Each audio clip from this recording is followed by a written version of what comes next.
God,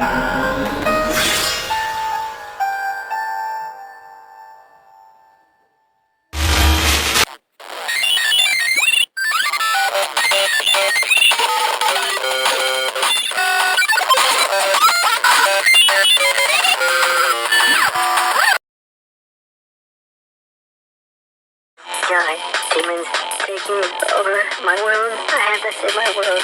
Now, yes, I have a demon in my head, and his name is Death. I am Pizza Guy, yes. I am Pizza Guy. I am Pizza Guy, yes. I am Pizza Guy. I am Pizza Guy. Yes, yes, I am Pizza Guy.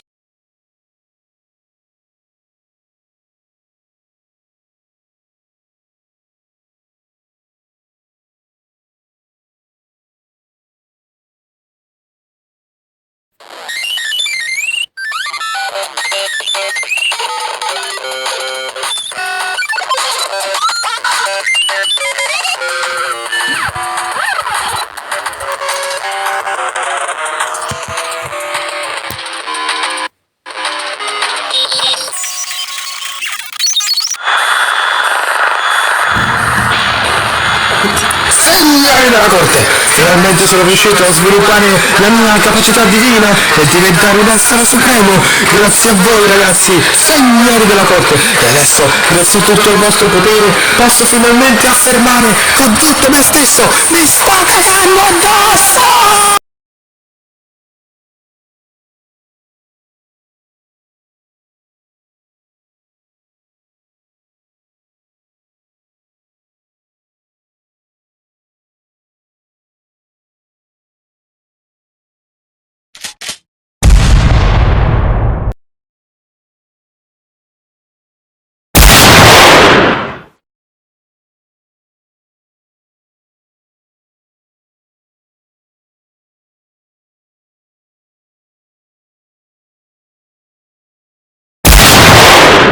I am Pizza Guy on a car ride. Pizza's eyes doing car ride things, yeah.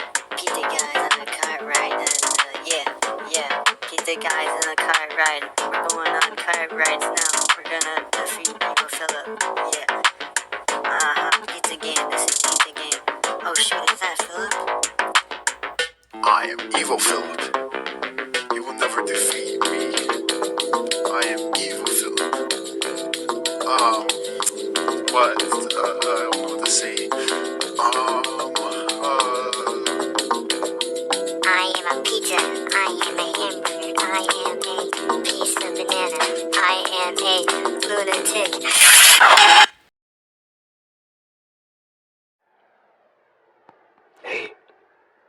Ehi, credevi davvero fosse finito? Nah, adesso manca la parte più importante. Questo non sarà un thriller, no, sarà qualcosa di meglio.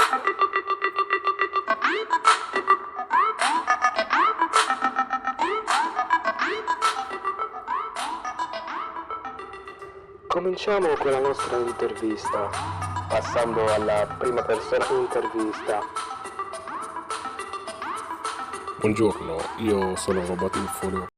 Lavoro per questo gioco da circa 15 milioni di decenni e sono fiero di essere riuscito a svilupparlo per bene.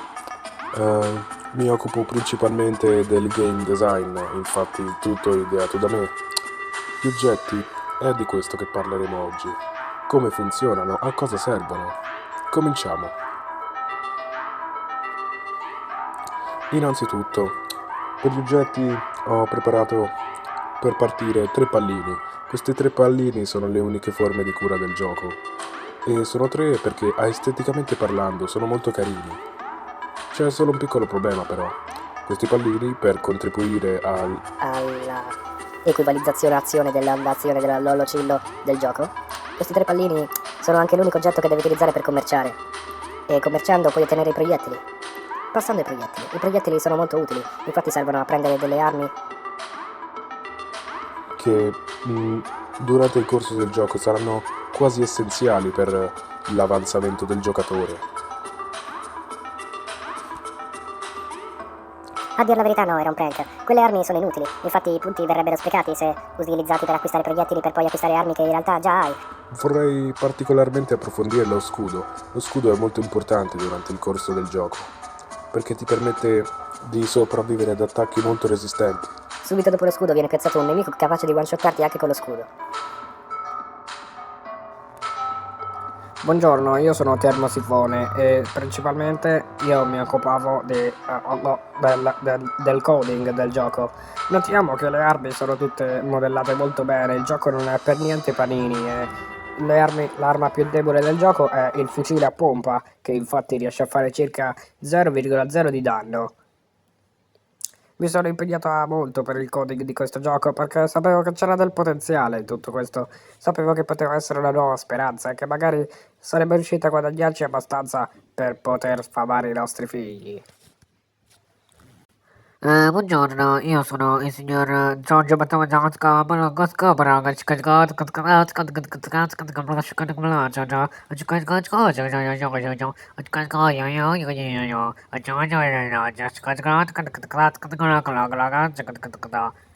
Principalmente il mio ruolo è stato rendere questo gioco migliore dell'originale Hotline Miami, che poi non è l'originale. Gli originali siamo noi, siamo